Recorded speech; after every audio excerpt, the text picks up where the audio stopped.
Morning student. हम 14 chapter यानी 14 part चतुर्दश पार्ट है समय से सदुपयोग है चैप्टर पढ़ रहे थे, जिसमें हमने क्या पढ़ा था कल पार्ट 1 में कि समय का सदुपयोग। समय का यदि अगर हम सदुपयोग नहीं करते हैं तो हम कोई भी जीवन में लक्ष्य प्राप्त नहीं कर सकते। जिसमें क्या बताया गया था कि बहुत भाग्यों से मनुष्य का जीवन प्राप्त होता है, यानी देवता को भी मनुष्य का जीवन प्राप्त होने ना दुर्लभ हो, इसलिए हमें समय का सदुपयोग करना चाहिए। जिसमें आचार्य और छात्रा एक स्कूल एक क्लास है, जिसमें छात्रा और मतलब गुरु जी का वर्णन है इसमें कि आचार्य मतलब बच्चे पूछते हैं कि आचार्य समय का क्या सदुपयोग होता है। जो समय का सदुपयोग करते हैं वो क्या प्राप्त करते हैं, और जो समय का सदुपयोग नहीं करते वो क्या प्राप्त करते हैं। तो जो समय का दुरुपयोग करते हैं मतलब कैसे कैसे कैसे पता चलता है कि ये समय का दुरुपयोग कर रहा है। कैसे जो कार्य का समय रहता है वो उस समय निरर्थक घूमते रहते हैं और दूसरों के घर में यहाँ वहाँ भटकते हैं, उनका भी समय व्यर्थ करते हैं और अपना समय भी व्यर्थ करते हैं। जिसमें हमने यहाँ तक पढ़ा था कि छात्र आचार्य ये जना जीवने समय सदुपयोग न कुर्वन्ति का क्षतिम अनुभवति। आचार्य यदि अगर आचार्य समय के सदुपयोग से लोग किस उन्नति को प्राप्त करते हो, क्या क्या यहाँ से पढ़ा था, यानी क्या क्या खोते हैं। यहाँ से आचार्य ये जना जीवने सदुपयोग कुर्वन्ति तेषां जीवनम क्या कथम भवति, यानी आचार्य समय के सदुपयोग से लोग किस प्रकार की उन्नति प्राप्त करते हैं। आचार्य ये जना कदापि समस्या दुरुपयोग न कुर्वन्ति सदैव कार्य संलग्ना तिष्ठन्ति न च परिश्रमातः आत्मन गोपयन्ति तेपा सुखे निर्वाहो भवति।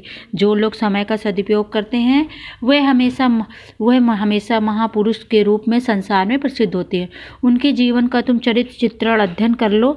ये व्यक्ति हमेशा कार्य में संलग्न रहते हैं, हमेशा कार्य में लीन रहते हैं।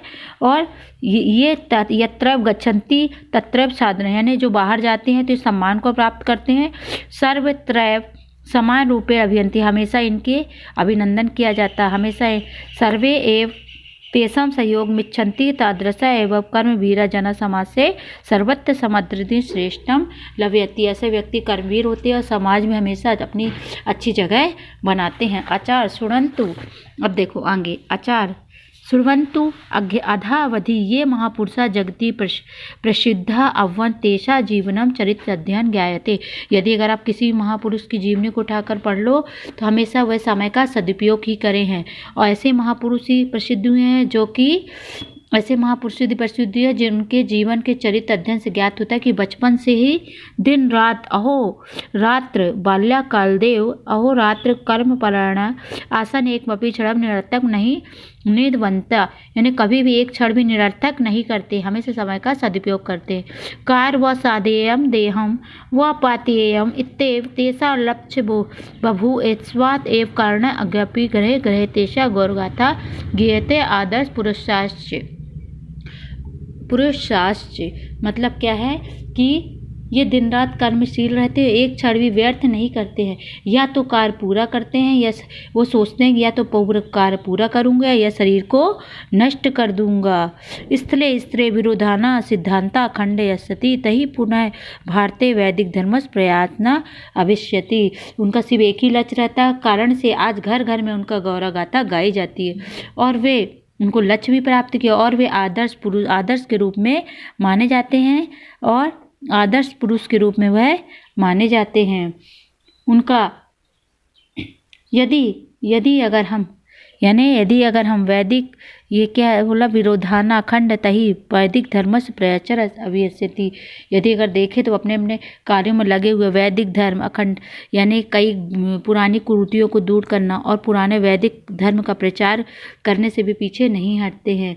यह दिन रात यानी स्थान स्थान पर विरोधियों के सिद्धांत का खंडन किया करते हैं और धर्म का प्रचार और वैदिक धर्म का प्रचार ना हुआ होता है तो फिर क्या होता है, जैसे कि गांधी सुभाष चंद्र बोस चंद्रशेखर भारतीय कंठी परिश्रम समस्त सदुपयोग है कृतवा गौरंग देशांत वही क्रंतवत। यदि अगर हम भारत के सुभाष चंद्र बोस चंद्रशेखर भारतीयों की कठिन इनकी उनको देखें तो कठिन परिश्रम करके इन्होंने अपने समय का सदुपयोग करके अंग्रेजों को देश से बाहर निकाला था। सदुपयोग कृतवंत ते विद्वांस उच्च नागरिक अधिकारिणी व वन।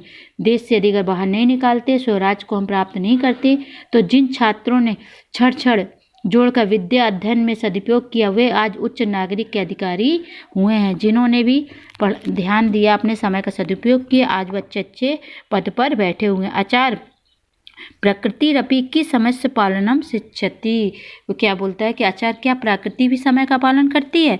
आचार्य आम प्रकृतिरपि समस्य पालनम कार्यप्रणयताम एव उपदिशति निरंतम। हाँ, प्रकृति भी सदा समय का पालन करती है, अपने कार्य में लगी रहती है। उनका उपदेश है प्रकृति एवंतः पदार्थ सृष्टा सन्ति, एवंतः पदार्थ सृष्टा सन्ति, ते सर्वे अपि अहोरात्रम कार्य संलग्ना एवं दृश्यन्ते। यदि अगर देखा जाए तो वो भी अपने कार्य में दिन रात लगे हुए दिखाई देते। सूर्य चंद्रमा से लेकर सूर्य चंद्रमा अभ्यास आरंभ कीट पतंग पिपीलिका पर्यंत सर्वे अपि स्व व्यापारे व्यापृता विलोक्यन्ते। अतः प्रकृता अपि इमेव शिक्षा दीयते यत् नहि केनापि समयस्य अनुपयोग कर्तव्य इति।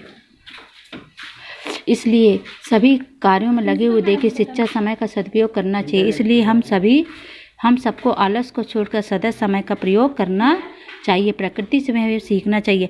अतः अस्माभिः आलस विहाय सर्व समय सदुपयोग कर्तव्य न करता तू कदाचित एकमपि क्षण व्यर्थ यापनम यथोक्तम। क्या बोलते हैं कि इसलिए हमें भी आलस को छोड़कर समय का सदुपयोग करना चाहिए और बल्कि कभी भी एक क्षण व्यर्थ नहीं बिताना चाहिए। जैसा कि कहा गया है कि कार्य में समय अधिक लगाएं, अर्थात किसी भी कार्य को व्यर्थ अधिक समय नहीं लगाना चाहिए। कार्य में समय लगाए परंतु व्यर्थ कार्य में कभी भी समय अधिक नहीं लगाना चाहिए। कार्य को शीघ्रतापूर्वक ही पूर्ण कर लेना चाहिए। ठीक है, समय का सदुपयोग में हमने चैप्टर पूरा हमारा समाप्त हो गया है। इस वीडियो में पूरा पाठ हमारा समाप्त हो गया जिसमें हमने यह देखा कि समय का सदुपयोग यानी जिन्होंने समय का उपयोग किया, समय का सही उपयोग किया, वह अच्छे लक्ष्य को प्राप्त हुए हैं। ओके बेटा, शायद आपको ये चैप्टर पाठ समझ में आ गया होगा। आज के लिए इतना, बाकी नेक्स्ट वीडियो में इसके बाद हम एक्सरसाइज करेंगे। Good bye.